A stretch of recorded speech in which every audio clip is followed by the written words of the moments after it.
And very quickly, we'll go to Sean Bell, our military analyst and former fighter pilot. Just discussing briefly, Sean, this breaking news this hour. Israel's cabinet has approved a ceasefire deal with Lebanon. Benjamin Netanyahu has been explaining more. We have to point this out. Not Hamas. This is the Lebanon situation. Fill us in with a little bit more, my friend, please. Yeah, it's all very breaking, isn't it? I mean, let's be quite clear. This isn't peace breaking out across the Middle East. This is only about Hezbollah. What's been interesting is that you only get ceasefires if both sides agree it's time to stop. That's not difficult to see why Hezbollah would want to stop. They've had a battering. Remember the walkie-talkies, the pagers. Nasrallah's been destroyed, headquarters and weapons. So it's pretty clear they want to stop. Why has Israel decided time's up? Well, actually, the memories of the 2006 war, the further they go into the Lebanon, the more it's getting their hands trapped in a mangle. It's not a winnable war. They don't surround the country. The Israeli Defense Forces have been taking pretty significant casualties. And what appears to be that the agreement is that back to the 2006 agreement, the UN 1701, if Hezbollah moved north of the Litani River again, the Israeli forces moved south of Lebanon, and that should allow Israelis to return to their homes in the north.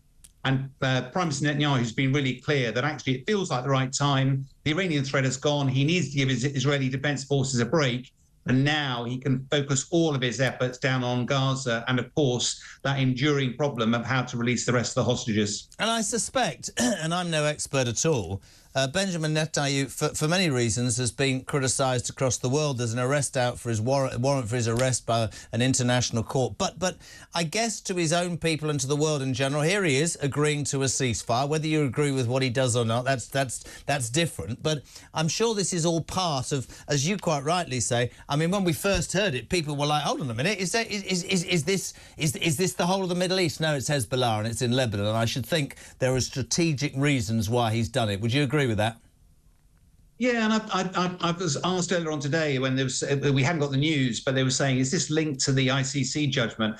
I have to say, I think it's very unlikely that, this is from a purely military perspective, 2006, Israel, even though they're the dominant military force, you can't win the battle. No. What they have done is they've badly beaten up Hezbollah. And made a point. And that's what war sometimes, sadly, is about, right? And actually, at least in this case, there was a clear political objective. It was to clear Hezbollah out of that region, allow Israelis to return home. And if that is something that Hezbollah agreed to, which it appears is the case, then actually you've got the ingredients for a ceasefire.